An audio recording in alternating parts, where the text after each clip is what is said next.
तो गुजरात की पहली चुनावी परीक्षा की महा कवरेज आप देख रहे हैं हमारे साथ जनादेश में। मैं हूं आंचल गुलाटी गुंबर। 1 घंटा हो चुका है जो 89 सीटें हैं और 788 उम्मीदवार जिनकी किस्मत का फैसला आज तो तमाम जनता है वो ईवीएम में कैद करने वाली है। साफ तौर पर पहले चरण का जो चुनाव है वो अपने आप में बेहद अहम, क्योंकि कई ऐसी वीवीआईपी सीट्स हैं जिन पर जो उम्मीदवार खड़े हैं उनकी किस्मत दांव पर लगी हुई है।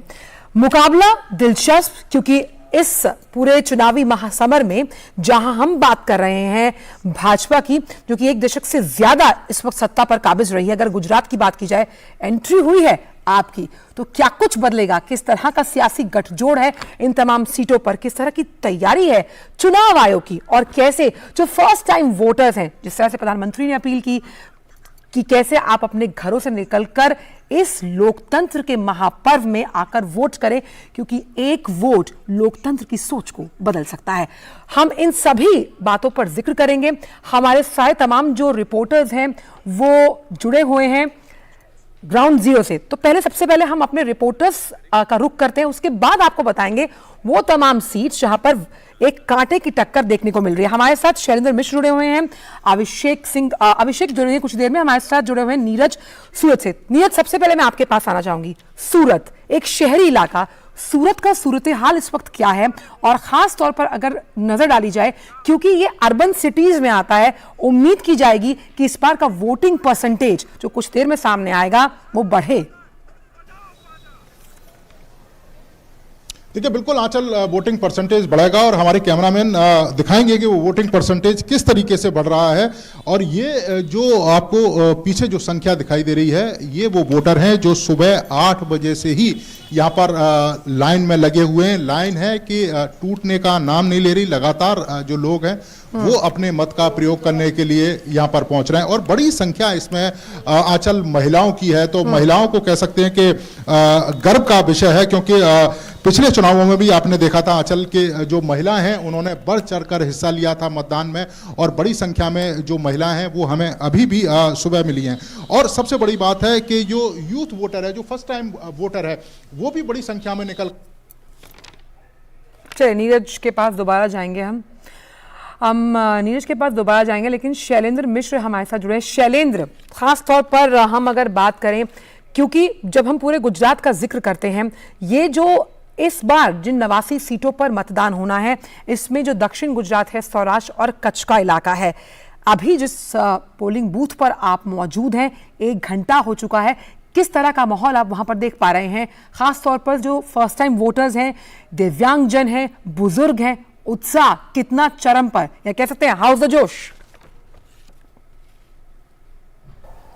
आंचल, 5 अंचल में एक तरह से गुजरात को हम बांट सकते हैं। उसमें सौराष्ट्र, दक्षिण गुजरात और कच्छ, वहां पर आज मतदान हो रहा है। और इसके बाद दूसरे चरण में मध्य गुजरात और उत्तर गुजरात में होगा। सौराष्ट्र, जहां से एक तरह से कहें सौराष्ट्र खत्म होकर मध्य गुजरात की सीमा शुरू होती है, वहां पर हम हैं इस वक्त। और ये सुरेंद्रनगर है। आप देखिए हमारे पीछे इस वक्त ज़्यादा बहुत लंबी कतार तो नहीं, लेकिन महिलाएं, कुछ महिलाएं कतार में खड़ी हैं। युवा मतदाता आप देख सकते हैं, बुजुर्ग मतदाता बैठे हुए हैं, वो इंतजार कर रहे हैं। तो हम सुबह से ही देख रहे हैं कि लोग आ रहे हैं, जिसमें हर आयु उम्र के मतदाता हैं। बुजुर्ग मतदाता बहुत सुबह पहले आए, जिन्होंने पहला मतदान किया, बातचीत की हमसे और बताया कि वो चाहते हैं कि गुजरात का जो भविष्य है वो और सुनहरा हो। और तमाम मुद्दों पर बातचीत की, लोगों से उनके हमने अनुभव पूछे कि कैसा लगा जब वो मतदान की प्रक्रिया जो अब होती है, मतदान केंद्र तक पहुंचने की जो सहूलियत है। तो इस बात को लेकर लोग बहुत प्रसन्न भी नजर आए। तो निश्चित तौर पर हम एक उत्साह देख रहे हैं। जो खबरें आ रही हैं, हमारी जो ये पोलिंग बूथ है, यहाँ बहुत लंबी कतार तो नहीं है, लेकिन कुछ ग्रामीण इलाकों से हमारी बातचीत हुई है हमारे कुछ सहयोगियों के जरिए। वो कह रहे हैं कि वहां पर लंबी कतारें लगनी शुरू हो चुकी हैं, और खासतौर पर महिला मतदाताओं की।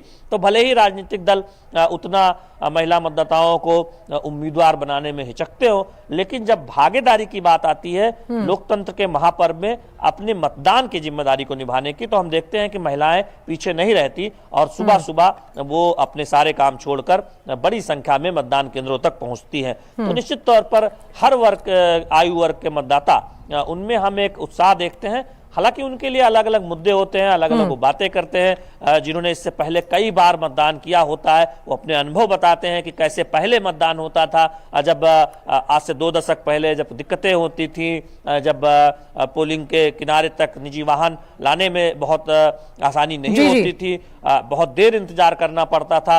अब पोलिंग केंद्रों की संख्या भी बढ़ी है, लिहाजा बहुत इंतजार भी नहीं करना पड़ता और दिव्यांग और बिल्कुल मैं वो देख पा रही हूँ कि किस तरह से चुनाव आयोग ने जो तैयारी की है, विशेष व्यवस्था होती है। बिल्कुल चुनाव आयोग ने जो तैयारी की है उसका जिक्र भी करूंगी आपसे शैलेंद्र, लेकिन क्योंकि आप के पास वापस आऊंगी, हमारे साथ जूनागढ़ से हनीफ जुड़े हुए हैं, हनीफ खोकर जुड़े हुए हैं। हनीफ आपका सुप्रभात। सबसे पहले अगर जूनागढ़ का मैं जिक्र करूं तो पिछली बार यहां पर हाथ का कब्जा था, इस बार झाड़ू लगेगी या कमल खिलेगा ये तो हमें 8 दिसंबर को पता लगेगा, लेकिन इस वक्त उस पोलिंग बूथ का हाल मैं जानना चाहती हूं और हमारे दर्शक जानना चाहते हैं कि किस तरह से वहां पर जनता बढ़ चढ़कर चुनाव आयोग का, प्रधानमंत्री की अपील को मानते हुए वोट करने निकली है। जी, जहाँ पे जूनागढ़ में मैं जहाँ पे खड़ा हूँ एक पुरानी इमारत है। जूनागढ़ शहर जानते हैं आपके नवाबों का शहर है जी। और यहाँ पे ये कॉरपोरेशन है जूनागढ़ और यहाँ की 5 सीटें हैं। 5 सीटों में जूनागढ़, केसोद, मानावदर, विसावदर और मालिया।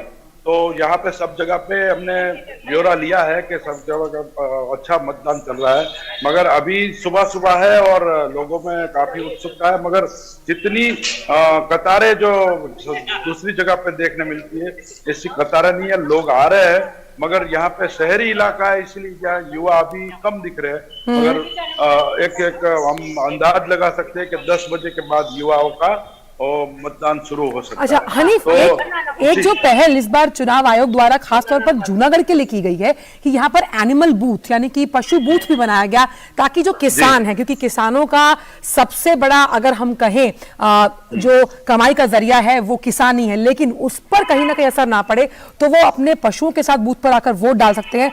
ये कलेक्टर द्वारा उठाया गया कदम है, कितना अहम और इससे चुनाव परसेंटेज पर कितना फर्क पड़ सकता है? बहुत ही फर्क पड़ेगा। यहाँ पे ऐसे 2 यूनिक बूथ बनाए गए हैं जूनागढ़ के पास में गांव में ही। वहां पे जो किसान है अपने पशुओं को लेकर आएंगे, वहां पे उसकी चिकित्सा होगी, उनकी वहां पे इलाज होगा और मतदान भी करेंगे। तो इस तरह की खास व्यवस्थाएं देश में ये पहली बार हुआ है। दूसरा एक ह्यूमन हेल्थ सेंटर भी बनाया गया, वहां पे लोग अपनी हेल्थ को चेकअप करा सकते हैं और अपने इलाज भी करा सकते हैं। इस तरह का भी एक बूथ बनाया गया है। तो यहाँ के प्रशासन ने ये सबसे यूनिक जो चीज है ये लोगों को आकर्षित करने के लिए और लोग जो अपने पशुओं पालन में जो व्यस्त रहते हैं उसको भी फायदा हो और मतदान की जो संख्या है मतदाताओं की वो भी बढ़े, वो बहुत ही बड़ा प्रयास है। यहाँ पे यहाँ के जो कलेक्टर है, यहाँ के जो प्रशासन के अधिकारी है, उसने भी यहाँ पे बहुत ही प्रचार किया है कि लोग मतदान करें, क्योंकि यहाँ पे 60 या 65% मतदान हर बार होता है, मगर इस बार अंदाजा लगा जा रहा है कि इस बार ज्यादा मतदान होगा, क्योंकि काफी उनका प्रचार हुआ है और लोगों में भी इतनी उत्सुकता है। तो ये इस बार ये कामयाब हो गए और मुझे लगता है कि इस बार जो पिछली बार जो मतदान के जो कितने जो कम फीसद मतदान होता था, तो इस बार जो है मतदान खूब बहुत ही ज्यादा बढ़ चढ़ के लोग कर रहे हैं। जी बिल्कुल हनीफ, आपके पास मैं वापस आऊंगी। बहुत अहम, देखिए चुनाव आयोग चाहता है कि बढ़ चढ़कर वोटिंग हो और इसीलिए मवेशियों का ख्याल रखने के लिए जिस तरह से ये जो पोलिंग बूथ बनाए गए हैं ताकि उनके चारे को लेकर भी सुविधा हो और उन मवेशियों का ख्याल रखा जाए, उसको लेकर अपने आप में ये एक बहुत अहम प्रयोग किया गया है। हमारे साथ शैलेंद्र जुड़े हुए हैं। शैलेंद्र, आप लगातार जब से गुजरात के चुनावों का अनाउंसमेंट हुआ उसके बाद से आप गुजरात के कई इलाकों और जिलों में घूमे हैं। मैंने आपकी रिपोर्ट देखी थी अंजार से और कहा जाता है कि कच्छ जिसने नहीं देखा उसने गुजरात का कोई रंग नहीं देखा। उस हिसाब से जैसे कि कच्छ में कहा जाता है वहां नमक को मीठा कहा जाता है, तो किस तरह स्वाद अनुसार मीठा आप देख पाए, खास तौर पर सौराष्ट्र और कच्छ का अगर मैं जिक्र करूं, कांटे की टक्कर के साथ साथ तमाम अहम मुद्दे कच्छ के। आंचल, कच्छ में कुल 6 विधानसभा सीटें हैं और पिछले चुनाव में 4 पर बीजेपी का कब्जा हुआ था और 2 सीटें कांग्रेस को मिली थी। बाद में 1 सीट पर उपचुनाव हुआ, वो भी बीजेपी के खाते में चली गई। हम जानते हैं कि देश में आप जो नमक खाते हैं उसका एक बड़ा हिस्सा कच्छ से आता है और कच्छ में नमक उत्पादन का काम, नमक बनाने का काम बड़े स्तर पर होता है। तो निश्चित तौर पर जो कच्छ की पहचान है वो यहाँ नमक से भी है और जो कच्छ का रण है, रन ऑफ कच्छ, और जिसकी देश और दुनिया में एक पहचान हुई, जिसकी वजह से हम देख रहे हैं कि बड़े संख्या में पर्यटक वहां पर आकर्षित हुए हैं। हाल ही में स्मृति वन बनाया गया है, भूकंप में जिन लोगों ने जान गंवाई थी उनकी याद में वहां आकर ये कैसे त्रासदी हुई थी, कैसे लोगों ने इसका सामना किया था और उसके बाद किस तरह से कच्छ उठ खड़ा हुआ और कच्छ इस तरह की जो चुनौतियां हैं, प्राकृतिक आपदाओं को झेलते हुए उठ खड़ा होता है और आगे बढ़ता है, उसकी एक पूरी कहानी वहां पर दिखाई गई है, जिसे बड़ी संख्या में लोग आते हैं स्मृति वन में, उस बात को महसूस करते हैं कि कैसे कच्छ प्रगति की राह पर आगे बढ़ा है। लेकिन कच्छ की जो पहचान है आंचल, वो हम देखते हैं कि अब कई मामलों में आगे हो गई है। केवल पर्यटन के मानचित्र पर ही नहीं, कच्छ रण के जरिए जिस तरह से लोग आए हैं, बड़े बड़े उद्योग धंधे हम देख रहे हैं कि वो देश के सबसे बड़े जिले में लगे हैं, जिसमें बड़ी संख्या में रोजगार मिला है। तो हम उन मुद्दों को उठते हुए देखते हैं और जो समस्याओं के लिहाज से मुद्दे हैं, समस्याएं हैं, उनके समाधान भी है, तमाम पार्टियां वादा कर रही हैं। पानी की बात थी, जो पानी पहुंची है, बिल्कुल तमाम पार्टियां जो वादा करिए। मैं आप दोनों के पास वापस आऊंगी, हनीफ और शैलेंद्र, वो एक बहुत बड़ी समस्या हल हुई है। बिल्कुल आप दोनों के पास वापस आऊंगी, आपसे लगातार दिन भर चर्चा रहेगी। लेकिन एक बार अपने दर्शकों को बताएं, क्योंकि हम लगातार बता रहे हैं कि कई वीवीआईपी सीट्स इस बार हैं और 11 से ज्यादा मंत्री हैं जिनकी चुनावी किस्मत इस बार दांव पर है। एक बार ग्राफिक्स के जरिए समझने की कोशिश करते हैं उन तमाम सीट्स पर। देखिए कांटे की टक्कर, आपके जो ये नेता है इसुदान गढ़वी खंबालिया से खड़े हैं, इनके आगे हैं, इनके अगेंस्ट खड़े हैं भाजपा के मोलूभाई बेरा। इसुदान गढ़वी को माना जाता है युवा चेहरा है। वहीं अगर बात करें कतारगाम सीट की, तो भाजपा से विनोद मुराडिया पर दांव खेला है भाजपा ने और आप में गोपाल इटालिया, यानी कि कहीं ना कहीं जो तमाम युवा वोटर्स को लुभाने की कोशिश की गई है। वराछा रोड से किशोर कनानी को भाजपा ने टिकट दिया है और आपने अल्पेश कथेरिया को। यहां पर भी कोशिश यही की गई है कि किस तरह से आपकी जो एंट्री है गुजरात को त्रिकोणीय मुकाबला बनाने की कोशिश। वहीं पोरबंदर अहम सीट, भाजपा से बाबूभाई बोखिरिया को और कांग्रेस से अर्जुन मोड़वाड़िया को यहां पर टिकट दिया गया है, मोड़वाड़िया को यहां पर टिकट दिया गया है। तो ये तमाम वो सीट्स हैं। अमरेली से भाजपा से कौशिक बेकारिया को और कांग्रेस से परेश धनानी को। एक युवा दो चेहरा कोशिश युवा वोटर्स को साधने की, पहले चरण की कांटे की टक्कर, तमाम वो सीट्स जहां पर मुकाबला कड़ा है। देखिए सबसे अहम सीट जामनगर उत्तर, जहां भाजपा की रिवावा जडेजा, रविंद्र जडेजा की पत्नी है, वो डाल चुकी हैं। कांग्रेस के विपेंद्र सिंह जडेजा उनके अगेंस्ट खड़े हैं। कांटे की टक्कर यहां पर देखने को मिलेगी। वहीं अगर बात की जाए सूरत पश्चिम की, तो कांग्रेस के संजय शाह समाज का बड़ा नाम, और भाजपा के पूर्णेश मोदी को यहां से खड़ा किया गया है। ये वो सीट्स जहां पर गुजरात विधानसभा चुनाव का तो पहला चरण हम बात कर रहे हैं, कांटे की टक्कर। भाजपा के किरीट सिंह राणा मंत्री हैं लिमडी से और कांग्रेस की कल्पना धोरिया को उनके अगेंस्ट खड़ा किया गया है। तो कांटे की टक्कर यहां पर भी देखने को मिलेगी। वोट मार्जिन, वोट परसेंटेज क्या रहता है उस पर रहेगी नजर। भाजपा से कांतिलाल अमरतिया मोरबी खबरों में था, पुल गिरने की वजह से कांग्रेस से जयंती पटेल उनके समक्ष खड़े हुए हैं। तो किस तरह से यहां पर कौन सा मुद्दा किस हिसाब से जनता वोट करती है, ये देखने वाली बात होगी। जसदण से कांग्रेस भोलाभाई गोहिल और भाजपा ने खड़ा किया अपना उम्मीदवार कुंवरजी बावलिया को। ये तमाम वो सीट जहां पर मुकाबला कड़ा। अगर हम भावनगर ग्रामीण का जिक्र करें तो कांग्रेस से रेवत सिंह गोहल और भाजपा ने खड़ा किया पुरुषोत्तम सोलंकी को। भावनगर का जो इलाका है वहां से इन दो उम्मीदवारों को खड़ा किया गया है। भावनगर पश्चिम से अगर हम नजर डालें तो गोहिल समाज के कांग्रेस ने खड़ा किया है किशोर सिंह गोहिल को और भाजपा ने अपना दांव चला है जितेंद्र वघानी पर। वहीं हर्ष संघवी एक बड़ा उभरता हुआ नाम भाजपा के लिए, मजुरा से खड़े हैं और उनके अगेंस्ट हैं कांग्रेस के बलवंत जैन। तो कांटे की टक्कर यहां पर हर्ष संघवी पे दांव खेला है भाजपा ने।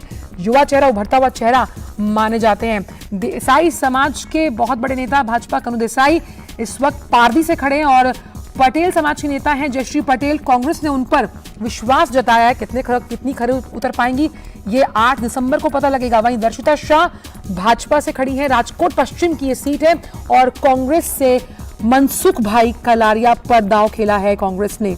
जामनगर ग्रामीण की अगर बात की जाए तो कांग्रेस ने जीवन कुंभरवाड़िया और भाजपा ने राघवजी पटेल। तो जामनगर का जब हम जिक्र करते हैं तो कच्छ के इलाके में आने वाला, और सबसे बड़ी बात यहां पर यह है कि पटेल समाज का काफी बड़ा दबदबा। ऐसे ही ओलपाड का अगर जिक्र करें तो कांग्रेस से दर्शन कुमार नायक पर दांव खेला है और भाजपा ने मुकेश पटेल को वहां से उम्मीदवार बनाया है।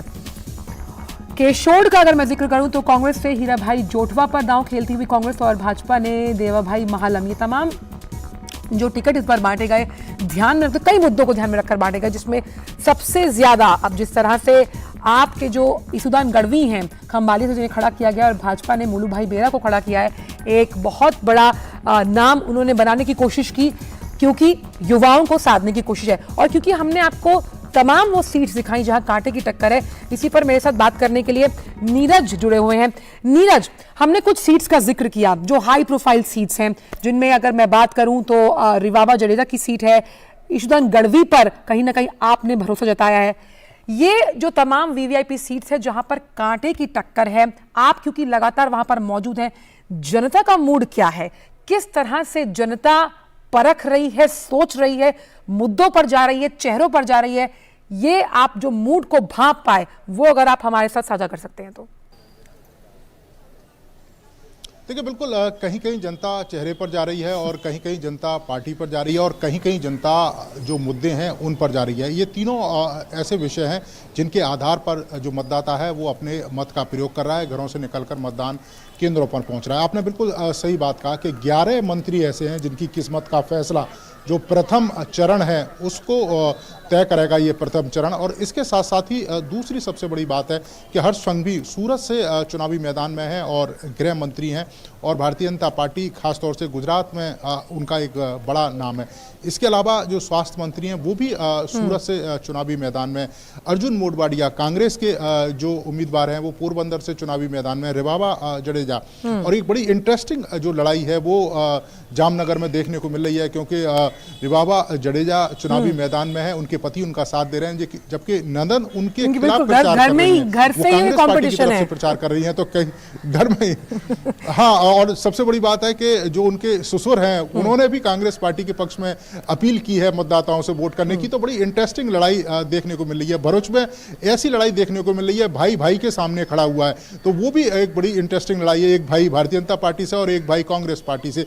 तो ये बड़ी जो नजदीकी लड़ाई है, चेहरों की लड़ाई है और कह सकते हैं कि मुद्दों की लड़ाई है। इन तीन के आधार पर जो जनता है वो निकलकर अपने मत का प्रयोग है वो करेगी। अब ये देखना है कि इन तीनों में जो लड़ाई हो रही है उनमें से किस पॉलिटिकल पार्टी को ज्यादा जो सीटें हैं इस लड़ाई में मिलेंगी। बिल्कुल, क्योंकि नीरज, क्योंकि हमने ये कांटे की टक्कर वाली जो ये ग्राफिक्स दिखाई है उस पर एक बार फिर मैं आपसे सवाल करती हूँ। कई ऐसी अहम सीट जो चर्चा में रही, मोरबी की सीट पुल गिरने की वजह से काफी चर्चा में रही और सबसे बड़ी बात यहाँ पर यह है कि जो मौजूदा विधायक थे ब्रिजेश मेरजा, उनका टिकट काटकर कांतिलाल अमरतिया को मैदान पर उतारा गया। 5 बार के विधायक रह चुके, क्या सोच रही होगी बीजेपी की इसके पीछे? देखिए बिल्कुल अगर आप तमाम जो सीटों को देखें 182 सीटों पर जब भारतीय जनता पार्टी ने अपने उम्मीदवारों को उतारा तो बड़ी संख्या में जो सीटें हैं वो चेंज की। हालांकि कुछ सीटें उन्होंने ऐसी की ऐसी रखी, लेकिन एक बड़ी संख्या ऐसी थी कि उन्होंने जो उम्मीदवार हैं वो बदल दिए और जो नए जो युवा हैं उनको प्राथमिकता दी, जो महिलाएं हैं उनको प्राथमिकता दी और इसके अलावा जो कहीं ना कहीं एक्सपर्ट है, चाहे वो डॉक्टर है, इंजीनियर है, इस तरह के जो उम्मीदवार हैं उनको भारतीय जनता पार्टी ने प्राथमिकता दी। लेकिन इसके साथ साथ भारतीय जनता पार्टी का एक अघोषित नियम भी गुजरात चुनाव में टूटा। मैं आपको बता दूं अचल कि जब बड़ौदा सीट का अनाउंस हुआ तो 181 सीटों की घोषणा भारतीय जनता पार्टी ने कर दी थी। एक सीट ऐसी थी जिस पर पेच लास्ट तक फंसा हुआ था, वो थी मांझलपुर की सीट जो बड़ौदा की सीट थी और उसका कारण ये था कि वहां से योगेश पटेल 75 प्लस उम्र थे और भारतीय जनता पार्टी की एक अघोषित नीति है कि 75 साल से ज्यादा किसी भी व्यक्ति को वो टिकट नहीं देते। लेकिन एक ऐसा अपवाद है, योगेश पटेल जो मांझलपुर से चुनावी मैदान में है और 75 वर्ष से ज्यादा के उम्र के हैं।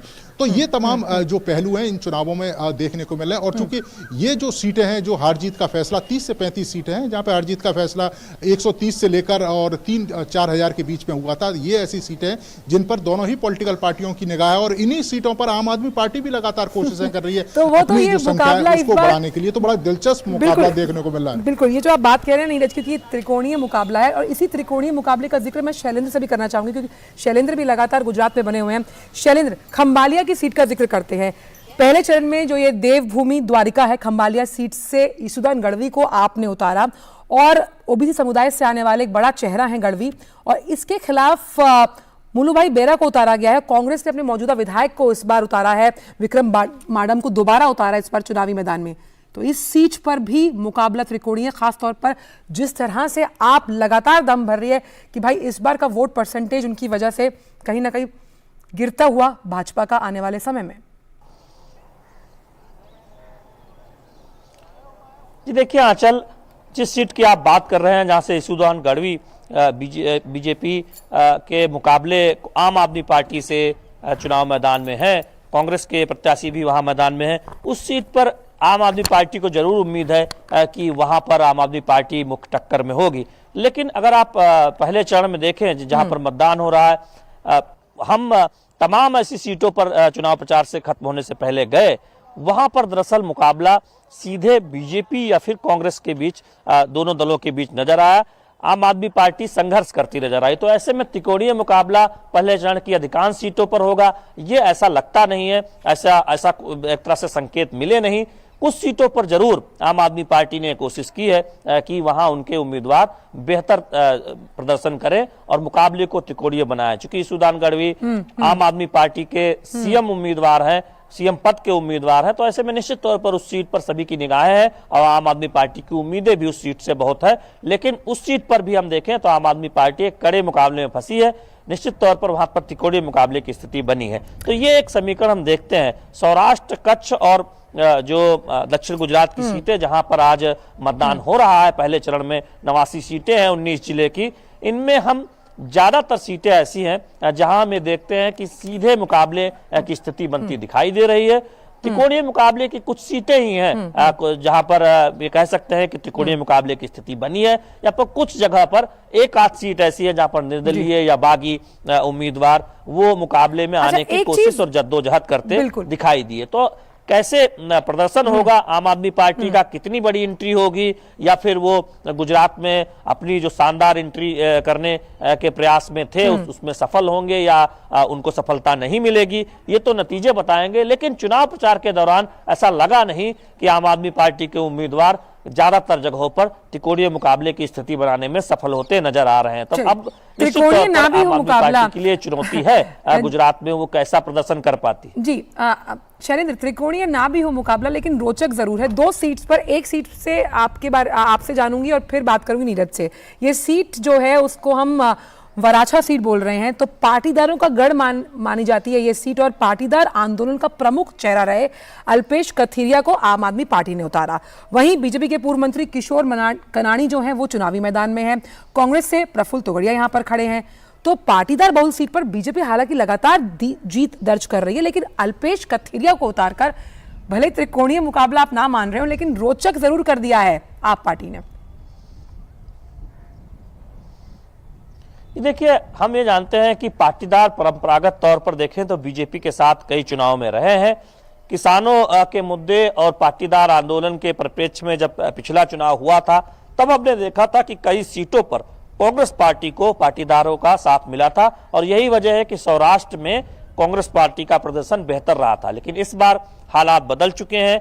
पाटीदार आंदोलन के बड़े नेता हार्दिक पटेल बीजेपी में है, टिकट भी मिला है, चुनाव भी लड़ रहे हैं, दूसरे चरण में विरमगाम पर मतदान होना है। इसके साथ ही साथ हमने देख रहे हैं कि किसानों से जुड़े मुद्दों पर जो सरकार की पहल हुई है, केंद्र और राज्य सरकार की, बीजेपी उससे जोर शोर से सामने रख रही है। चाहे वो किसान सम्मान निधि हो या ड्रिप इरिगेशन के जरिए जिस तरह से विस्तार हुआ है कच्छ में, कच्छ एक उदाहरण बना है कि कैसे कम पानी का इस्तेमाल ड्रिप इरिगेशन के जरिए करके खेती बाड़ी को बेहतर बनाया जा सकता है, और सिंचाई की सुविधा का विस्तार हुआ है। तो निश्चित तौर पर बीजेपी को ये उम्मीद है कि किसानों का और पाटीदारों का ज्यादा साथ इस बार उसे चुनाव में मिल पाएगा। तो ऐसे में बीजेपी को इसीलिए उम्मीद है, इसीलिए उसने 150 सीटों का आंकड़ा एक लक्ष्य रखा है। पिछली बार 99 सीट हासिल हुई थी। तो यही आधार है बीजेपी के इस नए आंकड़े का कि चूंकि ऐसे वर्ग का जिनका साथ तुलनात्मक तौर पर कम मिला था, चाहे वो अनुसूचित जनजाति हो या पाटीदार हो या किसान समूह के कुछ लोग हों जो पिछली बार भाजपा के साथ नहीं थे, उनका साथ इस बार मिलेगा। और यही वजह है कि बीजेपी ने चुनाव प्रचार खत्म होने से पहले पूरी ताकत लगाई और कच्छ में बीजेपी की रणनीति है कि 6 की 6 जो विधानसभा सीटें हैं उस पर वो पूरी ताकत लगाकर उन सभी सीटों को अपने पाले में करने की कोशिश में दिखे। अंतिम तौर पर कितनी सीटें बीजेपी को मिलेगी, आम आदमी पार्टी को कितनी सफलता मिलेगी कच्छ में या फिर सौराष्ट्र में या गुजरात में, ये मतदान के जब नतीजे आएंगे तब पता चलेगा। लेकिन जो जमीनी स्तर पर देखने को मिला कि बीजेपी अपने आधार को कई जगहों पर बढ़ाती हुई नजर आई है और उसका कितना सीटों में फर्क पड़ेगा ये देखने वाली बात होगी। और आम आदमी पार्टी की चुनौतियां चुनावों के ऐलान के बाद लगातार बढ़ी हैं गुजरात में, क्योंकि जिस तरह से उन पर आरोप लगे अरविंद केजरीवाल पर और दिल्ली में केजरीवाल सरकार पर, आम आदमी पार्टी सरकार पर, उससे हम ये कह सकते हैं कि यहाँ भी एक असर पड़ा है या फिर आम आदमी पार्टी का जो अभियान है उस पर एक असर पड़ा। तो कितना उसका फर्क सीटों में पड़ेगा,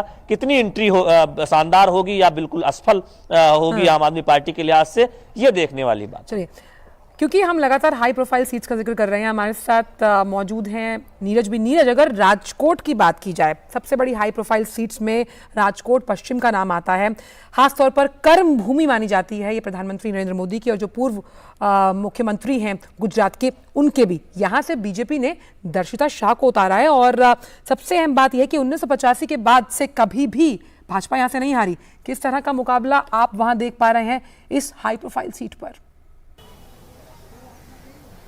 देखिए, बिल्कुल कर्म भूमि है। और आंचल, आपने देखा भी होगा कि प्रधानमंत्री ने जब सबसे पहला जो चुनाव है जो लड़ा था विधानसभा का, वो भी राजकोट से ही लड़ा था। और आपने ये भी देखा है कि राजकोट एक ऐसी जिला रहा है भारतीय जनता पार्टी के लिए जहां से दो मुख्यमंत्री भारतीय जनता पार्टी को मिले हैं, विजय रूपानी और आनंदीबेन पटेल। तो निश्चित तौर पर ये भाजपा का जो गढ़ है उसके रूप में जाना जाता है। हालांकि जब पिछले 2017 में पाटीदार आंदोलन हुआ था उस समय जरूर इस गढ़ को थोड़ी सी चोट लगी थी, लेकिन उसके बावजूद भी कमोबेश पूरा का पूरा जो किला है भारतीय जनता पार्टी कहीं ना कहीं सुरक्षित करने में सफल हुई थी। इस बार समीकरण दूसरे हैं। इस बार उस तरह का पाटीदार आंदोलन का जो असर है वो नहीं दिखाई दे रहा। पाटीदार आंदोलन से जो जुड़े बड़े चेहरे थे, चाहे अल्पेश ठाकुर की बात करें, हार्दिक पटेल की बात करें, वो भारतीय जनता पार्टी की तरफ से चुनावी मैदान में है। तो ये ज़रूर है कि भारतीय जनता पार्टी पुरजोर कोशिश कर रही है, क्योंकि सौराष्ट्र का ये इलाका ऐसा है जहाँ पर कांग्रेस पार्टी पिछले विधानसभा चुनावों में मजबूत रही थी और भारतीय जनता पार्टी को जो सीटें हैं वो कम सीटें मिली थी। जबकि दक्षिण गुजरात की अगर हम बात करें तो यहाँ भारतीय जनता पार्टी मजबूत रही थी और जो कांग्रेस पार्टी है उसको यहाँ पर शिकस्त खानी पड़ी थी।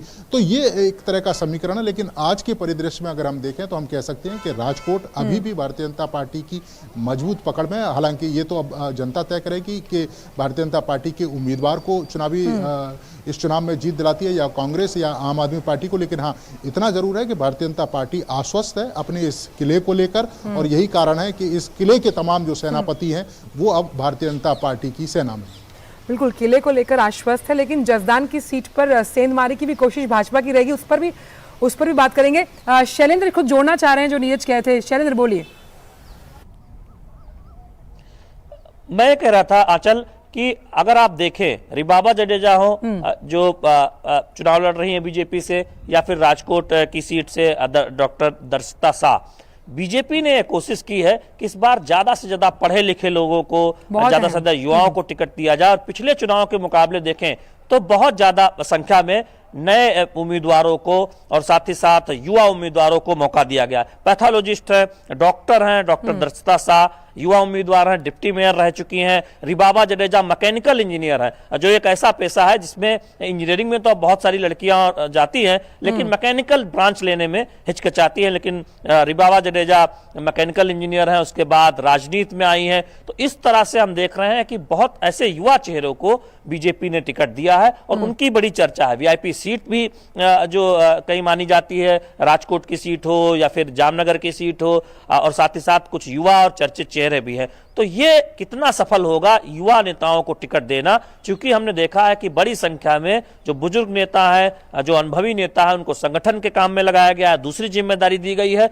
और इस प्रयोग को बीजेपी ने विस्तार दिया है गुजरात में, जिसमें संगठन में काम कर रहे युवा नेताओं को या फिर युवा चेहरों को मौका दिया गया है। दर्शकों को एक बार बता भी दें सकारात्मक असर पड़ेगा, कितनी चुनौतियां होंगी, ये देखने वाली बात। बिल्कुल, अपने दर्शकों को एक बार बता दें, लगातार हम गुजरात वोटिंग से जुड़ी तमाम पल पल की अपडेट्स आपको दे रहे हैं। तो एक अपडेट ये है कि अभी 1.5 घंटे से आसपास का समय बीत चुका है और गुजरात में जो वोटिंग परसेंटेज मैं पढ़ पा रही हूँ वो 7% के आसपास है और 19 जिलों की 89 सीटों पर मतदान जारी है।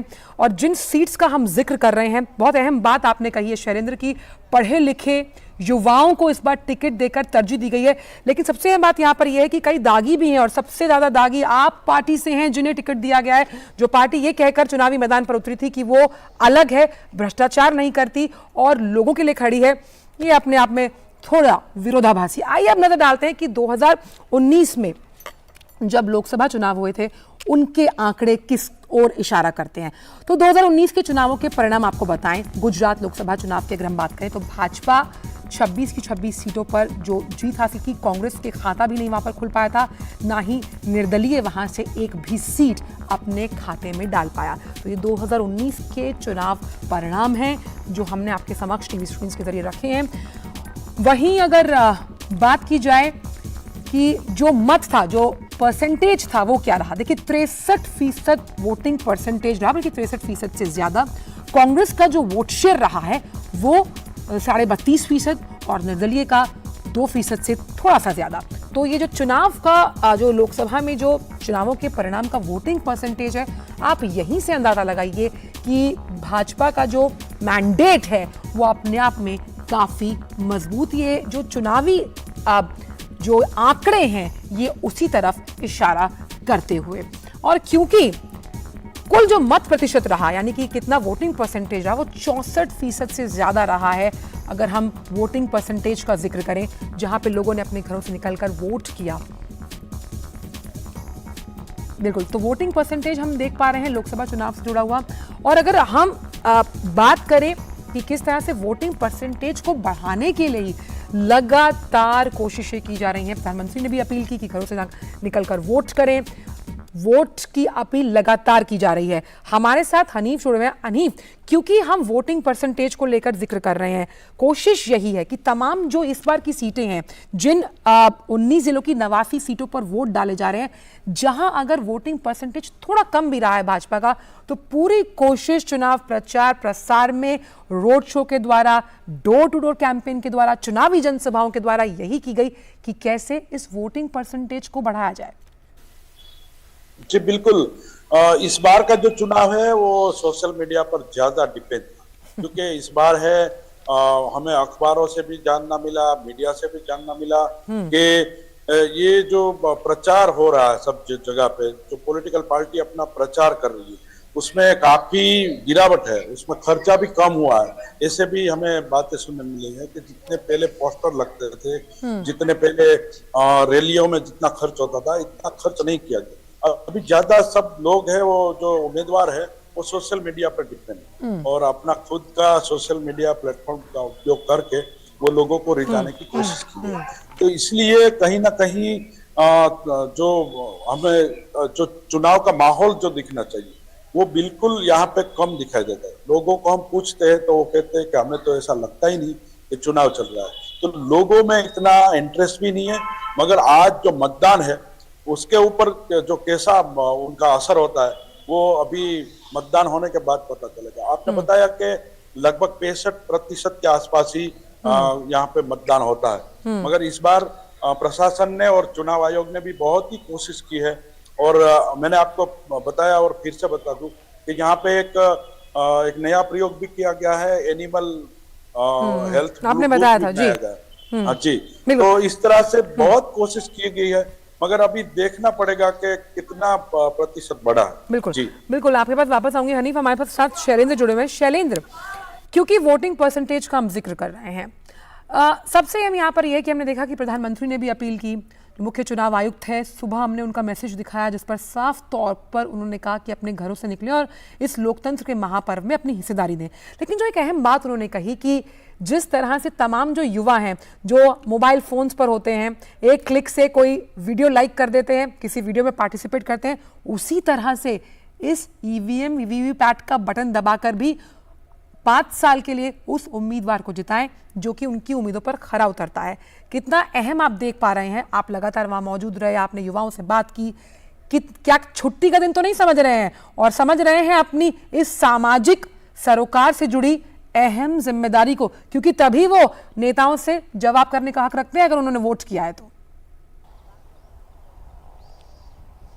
ये देखिए आंचल, अगर आप पिछले 3-4 चुनाव को देखें, विधानसभा चुनाव को, तो एक पैटर्न सा दिखता है कि चुनाव दर चुनाव हम मतदान प्रतिशत को बढ़ता हुआ देखते हैं। इसके 3-4 बहुत प्रमुख कारण हैं। पहली बात तो यह है कि स्वीप अभियान के जरिए जिस तरह से चुनाव आयोग ने अब अभियान चलाया है कि जागरूकता ज़्यादा देखने को मिलती है, मतदान केंद्रों पर आने तक सख्ती कम होती है, और इसके साथ ही साथ सहूलियत बहुत होती है। मतदान केंद्रों को सजाया जाता है, पिंक बूथ बनाए जाते हैं, दिव्यांग और बुजुर्ग मतदाताओं को कतार में नहीं लगने दिया जाता, उनके साथ सहयोगी भी आ सकता है उन्हें नज़दीक मतदान केंद्र तक।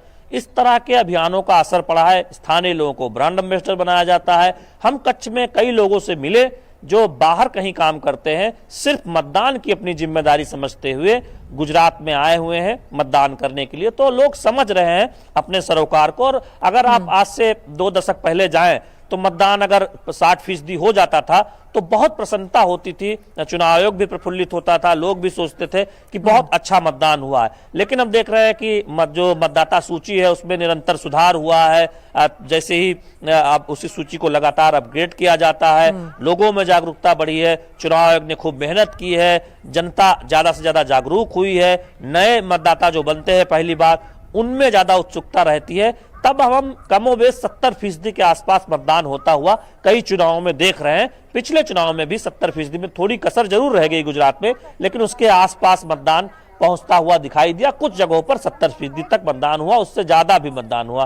तो हम उम्मीद यही कर रहे हैं, लक्ष्य इस बार 80% का रखा गया है। कितना सफल होंगे ये शाम को पता चलेगा, लेकिन ये सही है कि सभी के प्रयासों से जागरूकता आई है और लोग भी अपनी जिम्मेदारी को बेहतर तरीके से समझ रहे हैं। और अब मतदान की जो एक प्रक्रिया है उसमें हम देखते हैं कि लोग उसका आनंद लेते हैं। लोग उसको एक चुनौती के तौर पर नहीं देखते कि मतदान केंद्रों तक जाना है, वहां लंबी कतारें हैं। क्योंकि मतदान केंद्रों की संख्या भी अगर आप पिछले दशकों में देखें तो बढ़ाई गई है, और जो भी मतदाता है, जो अगर उसे कोई दिक्कत है, वो दिव्यांग है या बुजुर्ग मतदाता है, तो उसको कतारों में लगना भी नहीं होता। और कई जगहों पर उतनी लंबी कतारें लगती भी नहीं है, क्योंकि मतदान केंद्रों की संख्या बढ़ गई है। और मतदान केंद्रों पर जो बूथ होते हैं जहां पर आप खड़े होकर मतदान करते हैं, उनकी भी संख्या बढ़ाई गई है। तो ऐसे में मतदान की जो प्रक्रिया है वो बहुत आसान और सरल हो गई है। तो उस लिहाज से हम देखते हैं कि उसका सकारात्मक असर पड़ा है मतदान प्रतिशत पर।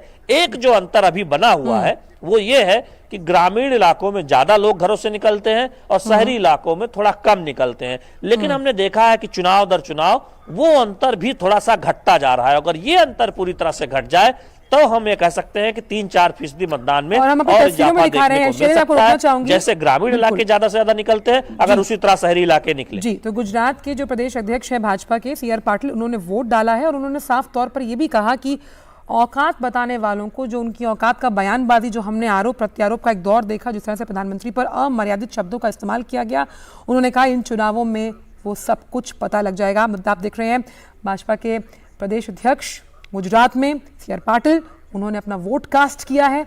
और कई हाई प्रोफाइल सीट्स का जब हमने जिक्र किया तो उसमें जो रिवाबा जडेजा हैं वो भी अपना वोट डाल चुकी हैं। कई ऐसे हाई प्रोफाइल चेहरे आप देख सकते हैं, कतारें इस तरफ इशारा करती है कि लोकतंत्र के इस महापर्व में जिस तरह से लगातार अपील की जा रही है उसको मानते हुए तमाम लोग अपने घरों से बाहर निकलकर यहाँ वोट कर रहे हैं। शैलेंद्र, आपके पास आना चाहती हूँ। वोट परसेंटेज हम देख सकते हैं कि जो पूर्व मुख्यमंत्री है विजय रूपाणी, उन्होंने भी अपना वोट यहाँ पर आके डाला है। और ये दर्शाता है कि जब इस तरह के जो हाई प्रोफाइल लोग हैं जब वो आकर वोट कास्ट करते हैं तो ये एक संदेश है, एक मैसेज है कि जो लोग आज इसको छुट्टी बनाकर घर पर बैठे हैं, कृपया करके अगर आप फर्स्ट फेज की वोटिंग लिस्ट में आते हैं, अपने घरों से निकलिए और वोटिंग की इस प्रक्रिया में हिस्सा लीजिए। लोकतंत्र के महापर्व का सबसे बड़ा आज का दिन है गुजरात की जनता के लिए।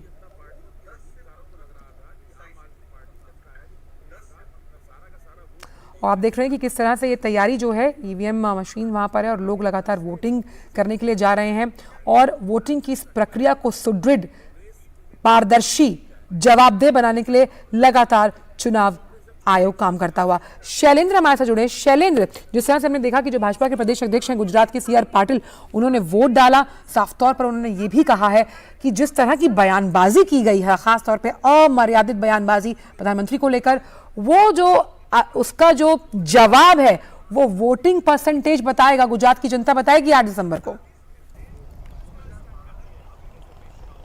देखिए, मतदान प्रतिशत बढ़ेगा, इस बात की उम्मीद हम सभी कर रहे हैं। चुनाव आयोग ने भी उम्मीद की है, जिस तरह से इंतजाम किया गया है और जिस तरह से इस बात का प्रचार किया गया कि ज़्यादा से ज़्यादा लोग घरों से निकले, उसके लिए जागरूकता अभियान चलाया गया। गुजरात के प्रदेश अध्यक्ष ने निशाना साधा है कांग्रेस पर, चूंकि कांग्रेस के नेताओं ने इस तरह के बयान दिए जिसको लेकर बीजेपी के नेताओं ने कड़ी आपत्ति चुनाव प्रचार के दौरान जाहिर की। हम जानते हैं कि चुनाव जब शुरू हुआ था प्रचार, तब कांग्रेस के राज्य के एक बड़े नेता ने औकात शब्द का इस्तेमाल किया प्रधानमंत्री के लिए, उस पर बीजेपी ने कड़ी आपत्ति जाहिर की। मल्लिकार्जुन खड़गे जो कांग्रेस के नए राष्ट्रीय अध्यक्ष बने हैं, उन्होंने रावण का इस्तेमाल किया और उस पर बीजेपी के नेताओं ने एक तरह से बहुत कड़ी प्रतिक्रिया व्यक्त की। और रक्षा मंत्री राजनाथ सिंह जब कल गुजरात में चुनाव प्रचार के लिए आए दूसरे चरण के लिए, तब उन्होंने एक प्रेस कॉन्फ्रेंस में कहा कि यह महज राष्ट्रीय अध्यक्ष कांग्रेस के मल्लिकार्जुन खड़गे का बयान नहीं है, ये कांग्रेस की सोच को दर्शाता है कि उनके नेता लगातार प्रधानमंत्री के खिलाफ, जो गुजरात के बेटे हैं, गुजरात के गौरव और अस्मिता के प्रतीक हैं, उनके खिलाफ इस तरह की टिप्पणियां कांग्रेस के नेता करते रहे। क्योंकि हमने देखा पिछले विधानसभा चुनाव में, उससे पहले के विधानसभा चुनाव में मौत का सौदागर, नीच, औकात, लोकसभा चुनाव में चाय वाला, इस तरह के शब्दों का इस्तेमाल प्रधानमंत्री के खिलाफ किया जाता रहा है कांग्रेस के बड़े नेताओं के द्वारा, शीर्ष नेताओं के द्वारा। तो ऐसे में सवाल बीजेपी उठा रही है कि आखिर ये कौन सी सोच है जो गुजरात के बेटे और विश्व के सबसे लोकप्रिय नेता के खिलाफ इस तरह की अब अमर्यादित टिप्पणियां लगातार कांग्रेस की तरफ से हो रही हैं। तो हम देख रहे हैं कि इस पर आरोप प्रत्यारोप, एक दूसरे के जवाब और बयानबाजी वो चुनाव प्रचार के दौरान देखने को मिली है, पहले चरण में भी जब चुनाव प्रचार खत्म होने से पहले, और अब जब दूसरे चरण का चुनाव प्रचार बहुत जोरों पर है तो उस पर भी हम देख रहे हैं कि आरोप प्रत्यारोप चल रहा है। ये अलग जगह, ये अलग बात है। लेकिन आज हम देख रहे हैं कि सौराष्ट्र, कच्छ और दक्षिण गुजरात की जो 89 सीटें हैं वहां पर मतदान हो रहा है। जो शुरुआती ट्रेंड है वो एक तरह से सकारात्मक ही है कि मतदान एक तरह से बेहतर तरीके से चलता हुआ दिखाई दे रहा है। बहुत तेज मतदान तो हम नहीं कहेंगे कि बहुत ज़्यादा ऐसी खबरें आई हैं कि मतदान सुबह 1 घंटे बहुत तेज रफ्तार से आगे बढ़ता हुआ दिखाई दे रहा है, लेकिन एक जो गति होती है सुबह सुबह की, वो हम देख रहे हैं, चाहे यहाँ सुरेंद्रनगर में हो, राजकोट में हो, जैसे हमारे सहयोगी अभिषेक सिंह बता रहे थे, या फिर नीरज जो सूरत में मौजूद है, या बाकी संवाददाता जो अलग जूनागढ़ या फिर कच्छ में मौजूद है। तो एक चीज और जानना चाहती हूँ आपसे शैलेंद्र, क्योंकि जिन हम 19 जिलों की बात कर रहे हैं, जो 89 सीटों का लगातार जिक्र हो रहा है, इसमें आदिवासी बहुल सीटें भी हैं। हम बात करें नवसारी की, हम बात करें तापी की, डांग की, और आदिवासी बहुल समाज के लिए हमने देखा कि किस तरह से प्रधानमंत्री ने लगातार कहा, अपनी चुनावी जनसभाओं में कहा है, वैसे भी कहा है, तमाम दिग्गज स्टार प्रचारक रोड शो करने निकले, चुनावी जनसभाएं की कि किसी भी राज्य का विकास आदिवासियों के विकास को अलग रखकर नहीं किया जा सकता। इन तमाम जो हम कह सकते हैं ज़िले हैं, किस तरह की उम्मीद आप जताते हैं, क्योंकि आप लगातार वहाँ रहे हैं, आपने लोगों से बात की होगी, तो नवसारी की बात हो, डांग की बात हो, तापी की बात हो, इन ज़िलों में किस तरह का मूड या मिजाज है जनता का?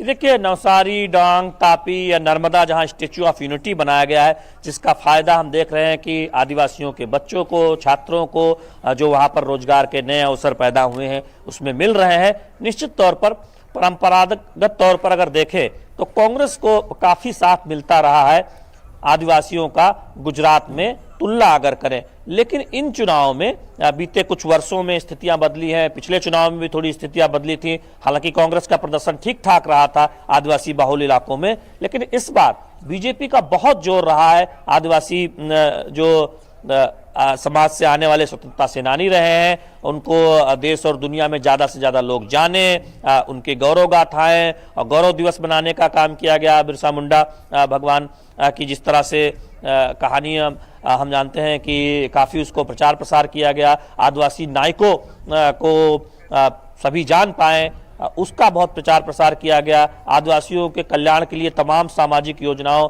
में प्राथमिकता दी गई। हमने देखा कि जो बीजेपी का संकल्प पत्र आया था उसमें आदिवासियों के कल्याण के लिए विशेष पैकेज की बात की गई है। तो बीजेपी की कोशिश ये है कि आदिवासी समाज से भी इस बार उतना ही बीजेपी को समर्थन मिले जितना बाकी वर्ग के लोगों से मिलता है। और ऐसे में गुजरात में बीजेपी एक मजबूत अपने दुर्ग के तौर पर जानी जाती है।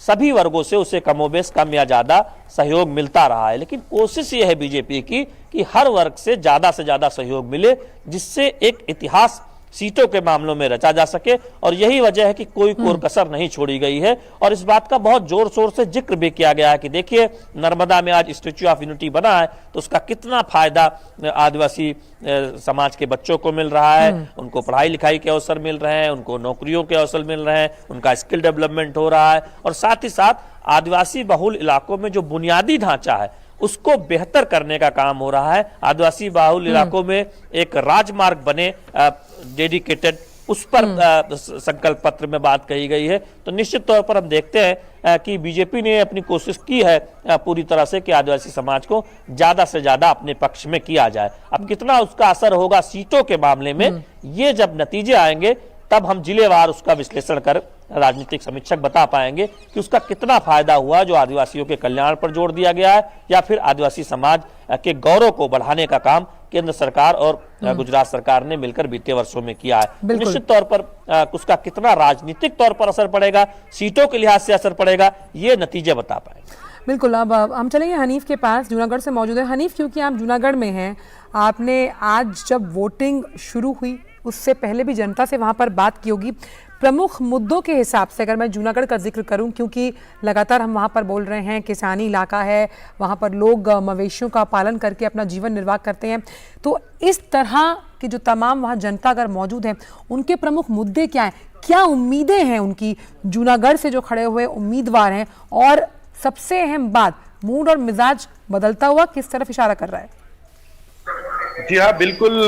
बता दूं कि हमने यहाँ पे सभी जो जूनागढ़ की जो 5 सीटें उनकी बात करें तो यहाँ पे जूनागढ़, मानावदर, केसोद, मालिया और विसावदर है।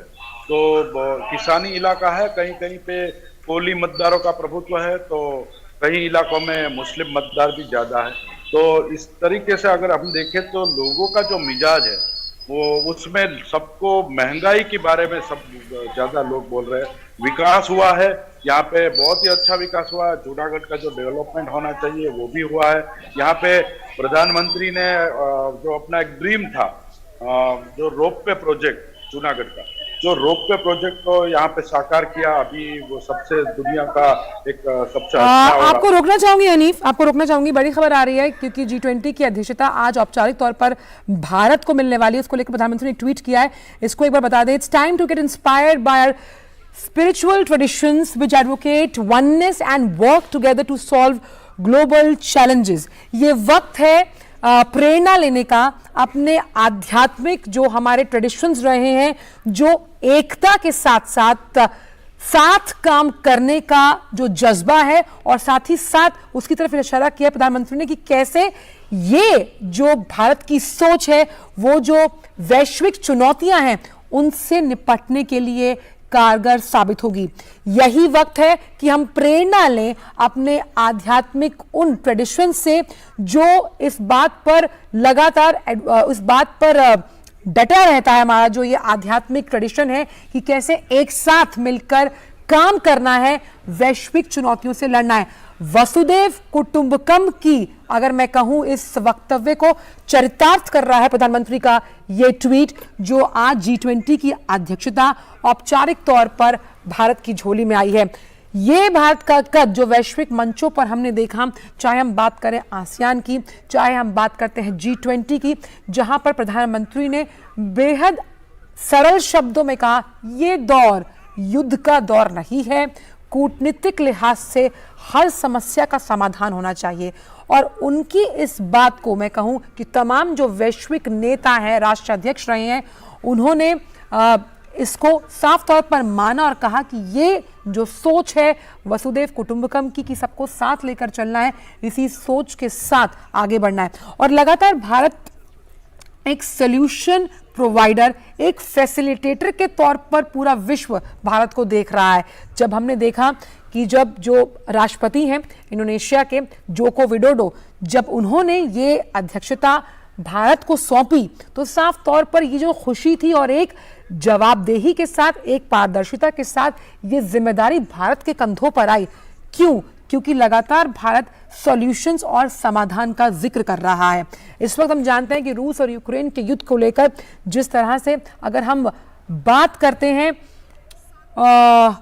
फूड सप्लाई डिस्ट्रप्टेड है, उसको लेकर भारत लगातार काम करे। तो प्रधानमंत्री साफ तौर पर ये कहते हैं कि today India commences it's G20 presidency. आज से भारत औपचारिक तौर पर जो G20 की अध्यक्षता है वो ग्रहण कर रहा है। As India assumes this important mantle, ये इतना अहम, हम कह सकते हैं अहम जिम्मेदारी है।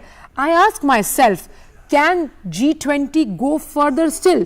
प्रधानमंत्री कह रहे हैं कि मैं खुद से पूछना चाह रहा हूं कि G20 यानी कि जो G20 का ये जो प्रमुख तमाम G20 का समूह है ये आगे जाएगा। Can we catalyze a fundamental mindset shift? क्या एक पैराडाइम शिफ्ट, क्या एक बदलाव के लिए हम तैयार हैं? वो बदलाव सोच का, विचार का है, आचार का है। To benefit humanity as a whole, क्या जिस विचार, जिस आचार को हम बदलने की बात कर रहे हैं, क्या पूरे समाज और पूरी हम कह सकते हैं सभ्यता के लिए क्या हम वो कर पाएंगे? और अंत में प्रधानमंत्री ने कहा आई बिलीव वी कैन, बिल्कुल हम ये कर सकते हैं। वसुधैव कुटुंबकम के इस वक्तव्य को चरितार्थ करते हुए प्रधानमंत्री के शब्द कि बिल्कुल ये जो G20 की अध्यक्षता है उसे भारत के कंधों पर डाला गया है। और क्योंकि डाला गया, तो सवाल मेरा ये है कि जब इसे डाला गया तो कितनी आगे जाएगी पूरी मानवता के विकास के लिए, पूरी मानवता की प्रगति के लिए, किस तरह से आगे जाएगी और एक शिफ्ट होगा या नहीं? तो प्रधानमंत्री ने कहा बिल्कुल होगा, क्योंकि लगातार जिस एक विचारधारा को बदलने की हम बात कर रहे हैं और बहुत से ऐसे देश हैं विश्व में जो भारत की ओर देख रहे हैं, इसमें छोटे विकासशील देश भी हैं, विकसित देश भी हैं। आगे प्रधानमंत्री कहते हैं India's G20 presidency will work to promote the universal sense of oneness. जिस एकीकरण की हम बात कर रहे हैं, वसुधैव कुटुंबकम की हम बात कर रहे हैं, तो G20 की जो अध्यक्षता है वो इसी का प्रचार करेगी, इसी का प्रसार करेगी। वन अर्थ, एक पृथ्वी, वन फैमिली, एक परिवार, वन फ्यूचर, एक भविष्य। यानी ये जो 3 शब्द या फिर 3 वाक्य हैं, वो 3 वाक्य भले ही हो, सार एक ही है कि सबको साथ लेकर चलना है, एक पृथ्वी, एक फ्यूचर। और इसी के लिहाज से प्रधानमंत्री जब भी वैश्विक मंचों पर जाते हैं हमेशा यही कहते हैं कि कैसे वसुधैव कुटुंबकम की इस जो हम सार कह सकते हैं, भाव कह सकते हैं, समझाने की कोशिश। Housing 1/6 of humanity and with its immense diversity of languages, religions, customs and belief। हम जानते हैं कि एकता में अनेकता, यानी कि कैसे एक भारत श्रेष्ठ भारत की इस भावना को आगे लेके जाना है। India is microcosm of the world, यानी भारत किस तरह से जब एक भारत श्रेष्ठ भारत की तस्वीर तमाम विश्व के अलग अलग देशों के सामने रखता है और कैसे उसको साथ लेकर चलता है, G20 की अध्यक्षता के जरिए इसका भी प्रचार करना है। As the mother of democracy, हम जानते हैं कि लोकतांत्रिक शक्ति के रूप में भारत अग्रणी है। India's national consensus is forged not by a dictate. कुछ भी जो कंसेंसस हम एक साथ लेकर समन्वय के साथ चलते हैं वो हम पर थोपा नहीं गया है, but by blending millions of free voices into one harmonious melody. यानी कि ये जो 125 करोड़ हिंदुस्तानियों की आवाज है, आवाज, उनकी इच्छाएं, उनकी आकांक्षाएं, प्रगति को लेकर उनकी सोच, उन सबको एक साथ लेकर चलने का जो गीत सरकार गाती है, जो गीत लगातार, जिस पर प्रधानमंत्री कहते हैं कि इन शब्दों पर खाली ये शब्द नहीं है बल्कि ये सार है कि कैसे सरकार की प्रतिबद्धता सबको साथ लेकर चलने के, उसी का जिक्र प्रधानमंत्री कर रहे हैं। क्योंकि भारत लोकतंत्र की जननी है और लोकतंत्र की जननी होने के कारण सब कुछ समावेशी है, सब कुछ कंसेंसस के, सबके साथ और सबके विचार जानने के बाद होता है, तो इसको हम थोप नहीं सकते किसी पे। ये जो आवाजें हैं, ये 125 करोड़ हिंदुस्तानियों की आवाज है। इसीलिए जब भी वैश्विक मंचों पर प्रधानमंत्री जाते हैं, वो कहते हैं मैं प्रधान सेवक हूं और मैं 125 करोड़ हिंदुस्तानियों का चेहरा बनकर आपके समक्ष पेश हुआ हूं। और इसी का जिक्र वो करें कि G20 की अध्यक्षता खाली भारत के लिए नहीं, भारत के उन 125 करोड़ हिंदुस्तानियों की आवाज है, उनकी आकांक्षाएं हैं, उनकी भावों का प्रतीक है जब वो वैश्विक मंचों पर जाते हैं। और ये काफी अहम है जो प्रधानमंत्री लगातार कह रहे हैं, क्योंकि G20 को एक आइसोलेशन में न रखकर खुले तौर पर आप इस मंच का इस्तेमाल कीजिए, जहां पर जब हम टेक्नोलॉजी ट्रांसफर की बात करते हैं, डेटा की बात करते हैं, इंफॉर्मेशन टेक्नोलॉजी, फिनटेक की बात करते हैं। और इसका जिक्र जो जोको विडोडो है, जो कि राष्ट्रपति हैं इंडोनेशिया के, उन्होंने भी कहा था कि जब तक ये पारदर्शिता नहीं होगी, देश आगे, चाहे वो विकसित है या विकासशील है, वो आगे नहीं चल पाएंगे। तो G20 की अध्यक्षता आज से भारत पर, और भारत इस उपलब्धि के साथ, इन तमाम वक्तव्यों के साथ आगे चलता हुआ। तो ये तो हमने बात की G20 को लेकर हमारे साथ, लेकिन वापस चुनावी अपडेट्स पर आ जाते हैं। हमारे साथ शैलेंद्र जुड़े हुए हैं, हनीफ जुड़े हुए हैं, शैलेंद्र सुरेंद्रनगर से जुड़े हुए हैं और हनीफ जुड़े हुए हैं हमारे साथ जूनागढ़ से। शैलेंद्र, क्योंकि लगातार वोटिंग परसेंटेज को लेकर बात हो रही है, बात यहां पर हो रही है कि चुनाव आयोग ने यहां पर जिस तरह से कदम उठाए हैं, उसके कदम का जिक्र मैं आपसे करना चाहूंगी कि अब जो दिव्यांगजन है, जो बुजुर्ग हैं, वो घर बैठकर भी वोट डाल सकते हैं। क्या लगता है इससे वोटिंग परसेंटेज में कितनी बढ़ोतरी आप देख पाएंगे?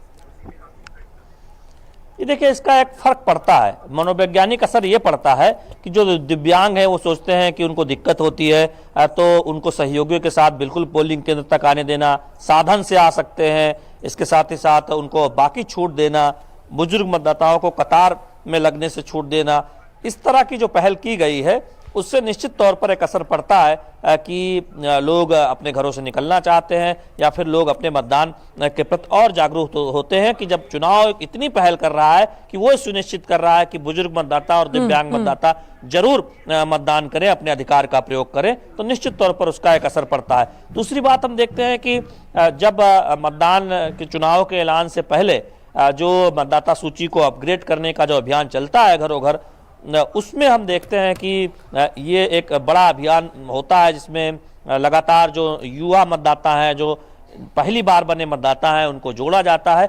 तो ऐसे में उनमें बड़ी उत्सुकता होती है कि वो पहली बार जाएं और इस लोकतंत्र के महापर्व पे अपनी जिम्मेदारी तो निभाएं ही, साथ ही साथ उस अनुभव को पहली बार महसूस करें कि वो अब जिम्मेदार नागरिक बन गए हैं देश के, चूंकि मतदान का अधिकार उन्हें मिल चुका है। तो हम देखते हैं कि बहुत जोर रहता है चुनाव आयोग का, राजनीतिक दलों का, कि ऐसे युवा मतदाता जरूर मतदान केंद्रों तक पहुंचे। बिल्कुल, तो यही कर सकते हैं, लेकिन पिछली बार से मतदान प्रतिशत कितना बढ़िया होगा ये हम दोपहर के बाद ही एक संकेत मिलता है। बिल्कुल, दोपहर के बाद संकेत मिलेगा, लेकिन तब तक आप हमारे साथ ही हैं शैलेंद्र। वक्त क्योंकि कम है मेरे पास, आपका बहुत बहुत शुक्रिया इन तमाम चुनावी अपडेट्स को हम तक पहुंचाने के लिए। हनीफ जूनागढ़ से आपका भी बहुत बहुत शुक्रिया इन चुनावी अपडेट्स को हम तक पहुंचाने के लिए। तो जनादेश के सफर में हमने तमाम वो पल पल की अपडेट्स हमने आपको बताई, तमाम उन सीट्स के बारे में हमने जिक्र किया जहां कांटे की टक्कर है। आगे भी ये सिलसिला जारी रहेगा।